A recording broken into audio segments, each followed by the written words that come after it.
지방 투룸 살고 있는 신혼인 주부예요. 다름이 아니라 저희 집이 5층 복도 끝집인데요.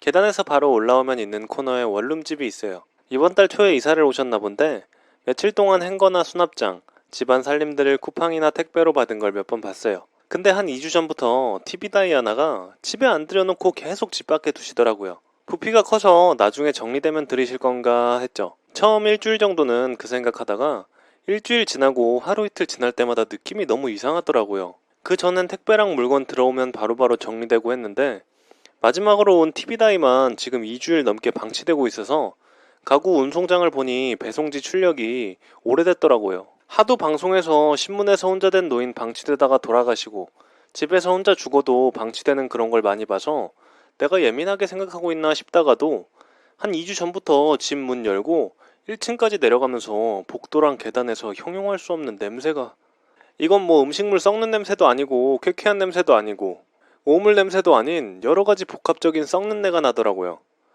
저 집에 개를 한 마리 키우는데 어느 순간부터 조용하길래 신랑이랑 들어오면서 요 며칠 조용하다는 얘기를 시작으로 그동안 느꼈던 걸 얘기를 했어요. 아니겠지 설마 하는 얘기를 어젯밤에 하고 오늘 낮에 제가 도저히 안 되겠어서 낮에 슬그머니 그 집 앞에 가서 택배 와 있는 송장 찍어서 집에 다시 들어오는 동안에도 걔가 안 짖더라고요. 오늘 저녁에 신랑 보고 가서 벨 눌러봐라 하고 보내니 응답 없길래 신랑이 계시냐고 똑똑 여러 번 할 동안 걔가 짖더라고요. 만약에 저 집주인이 자율 배식으로 사료를 많이 두셨더라도 길면 일주일 버티고 그 뒤로 굶었다 하면 일주일 더 버틸 수 있기도 하나요? 여러 가지 생각을 해봤는데 주택관리에 전화해서 한번 연락해보라 해야 하나, 포스트잇이라도 붙여서 걱정돼서 그러는 거니 아무 일 없으신 거면 그냥 포스트잇만 떼어내달라고 해볼까. 좀 전에 1층에 내려가서 전기 사용량이랑 도시가스 사용량 봤는데 주말 동안 변화가 거의 없으면 진짜 무슨 조치를 취해보려고요. 괜한 오지랖인가 싶다가도 방치하는 건 아니다 싶어서요. 남의 사생활이니 어떠한 간섭하기가 쉽지가 않네요.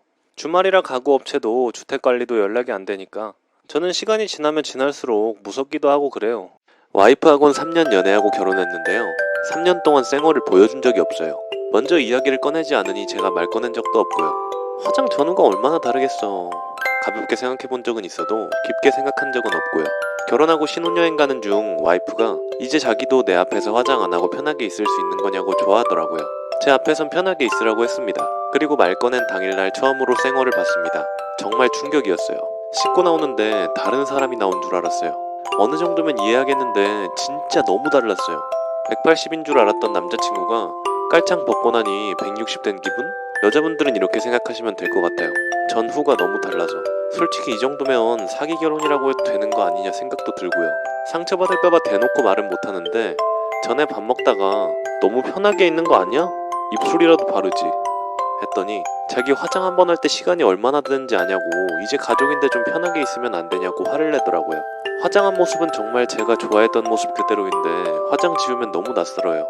화장 안 한 날에는 얼굴 보고 식어버려서 마주보고 자지도 못하고요. 그냥 붙어있는 것도 좀 거북합니다. 이제 3달 된 신혼인데 앞으로 어떻게 지내야 할지 막막해요. 제가 강아지 한 마리를 키워요. 잘 짖지도 않고 똑똑하고 얌전한 아이지만 간혹 교통수단을 이용할 때 말이 좀 나옵니다. 당연히 강아지는 이동장에 넣어서 데리고 다녀요. 제가 지금 서울에서 학교를 다니고 있고 제 고향은 광주입니다. 방학 때나 명절에는 당연히 고속버스 이용하죠. 법으로도 이동장에 강아지를 넣었을 시에 탑승이 가능하다고 돼 있어요. 하지만 간혹 가다가 유별나다고 욕하시는 분들 때문에 일부러 제 옆좌석까지 같이 끊어요. 우등버스는 그래도 공간이 넓어서 맨 뒤에 앉을 때는 상관없는데 일반 버스의 경우는 좁기도 하고 다른 사람들에게 폐가 갈까봐 아예 2자리 좌석을 다 예매합니다. 이번에 엄마가 구정 전에 일찍 내려왔으면 한다 하셔서 좀 일찍 내려갔습니다. 강남터미널로 간 게 아니라서 우등이 수시로 있지 않아 그냥 일반 버스로 표를 끊었어요. 당연히 2자리. 강아지를 창가 쪽에 앉히고 제가 복도 쪽에 앉았거든요. 반대편 좌석분들이 싫어하실지도 몰라서요. 버스 출발하기 몇 분 전에 한 아줌마랑 아이 둘이 탔습니다. 제 반대편 자리에 앉아있는데 애들이 이제 3살, 7살 정도 돼 보였어요. 7살짜리 아이가 창가 쪽으로 들어가니까 아줌마가 너는 여기 앉지 말고 저 자리로 가 하시는데 그 자리가 바로 제 강아지 이동장을 놓아둔 자리였습니다. 그러더니 너무나 당연하다는 듯이 그거 바닥에 내려놓던지 버스 아래 짐 넣는 거기다가 넣으랍니다. 빈자리를 마치 제가 버젓이 차지하고 있다는 투로요. 제가 이 자리까지 다 샀다고 하니까 대뜸 자기들 3명인 거 안 보이냐입니다. 당연히 빈자리가 있으면 사람이 앉는다는 건데 융통성이 없다면서요. 제가 표를 보여드리면서 이 자리 샀다고 말을 해도 두 자리에 그럼 이 세 명이 앉아서 가냐고 저한테 뭐라 하는 거예요. 제 자리 제가 산 거기 때문에 이 자리에 앉으시려면 표값을 주시라고 하니 왜 본인이 표값을 줘야 하냐며 목소리를 키우시더라고요. 계속 거절하자 그 아줌마가 저한테 미친년이랍니다. 개새끼 데리고 다니는 미친년. 돈 쓸 데가 없어서 개새끼 자리에 돈 처바른다고.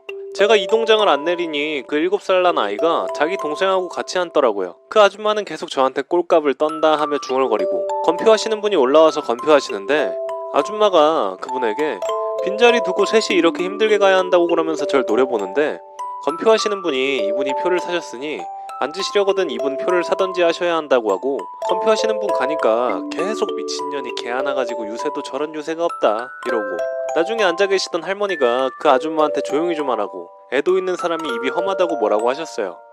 제가 결혼도 안 한 아가씨라 아이가 있는 아줌마의 마음을 몰랐을 수도 있지만 그렇다고 이게 그렇게 미친년이라고 욕을 들을 일인지 궁금하네요. 연휴 때 남친이랑 여행을 갔어요. 휴게소가 한참 남았는데 배에서 신호가 오는 거예요. 그래서 남친한테 찻! 극한 상황도 지나가니 다들 견딥시다. 저는 올해 고1 여자입니다. 밑으로는 초1 남동생 하나 있고요. 나이 차이 많이 난다는 말 정말 많이 들어요. 엄마가 저를 앉히시더니 임신했다고 하십니다. 처음에는 엄마가 농담하는 줄 알았어요. 엄마가 셋째 욕심이 있는 건 알고 있었지만 그래도 이렇게 임신을 하실 줄은 몰랐거든요. 그렇다고 제가 동생을 무턱대고 반대하는 건 아니에요. 먼저 엄마가 몸이 되게 약하세요. 저를 처음 임신하셨을 때부터 지금 밑에 동생 둘 다 중간에 양수가 터지는 바람에 심지어 동생은 유산 위기까지 있었고요. 작년에는 실제로 임신하셨었지만 결국 하늘로 올려보냈어요. 그때 엄마가 수술하는 거 보면서 앞으로는 임신하지 않으셨으면 좋겠다. 확실하게 제 의사를 전달했었고요. 두 번째는 이런 말 하는 거 예의 없어 보일 수도 있지만 남사스럽습니다. 제가 남의 눈을 막 의식하고 그런 편은 아니지만 친척분들이 되게 말을 부풀리시고 남 얘기하는 걸 좋아하세요. 저희 집 가뜩이나 엄마 나이도 있으신데 이러쿵저러쿵 소리 듣기 싫습니다.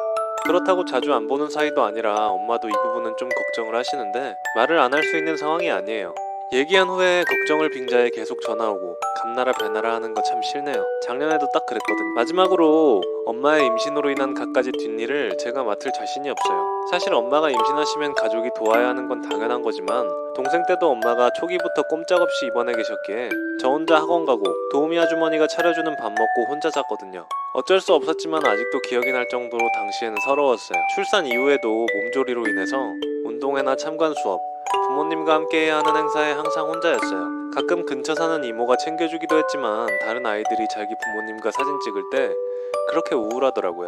엄마가 작년 경험도 있고 이미 노산이신 만큼 벌써부터 위험하다며 하루 종일 누워 계세요. 회사를 다니시던 것도 아니셔서 엄마의 주부로서의 역할 공백이 커요. 한 일주일간 제가 빨래하고 설거지하고 동생 챙기는데 저도 고등학생이라 아침 일찍 등교하고 학원 거쳐 11시 넘어서 집에 들어가거든요.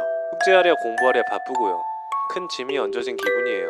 근데 엄마가 동생이 생겼다는 이유로 너무 당연하게 이런 것들을 요구하시니까 아빠는 부탁 하나 하기 죄송하리만치 현재 회사 일로 너무 바쁘시고요. 동생은 자기가 딱 제 예전 상황과 비슷한데 어리고 남자애라 이런 상황을 잘 이해를 못하더라고요. 저한테 무조건 의지하고 투정 부리는 상황이고요. 앞으로도 수개월간 이 상황을 지속해야 된다는 게 싫습니다.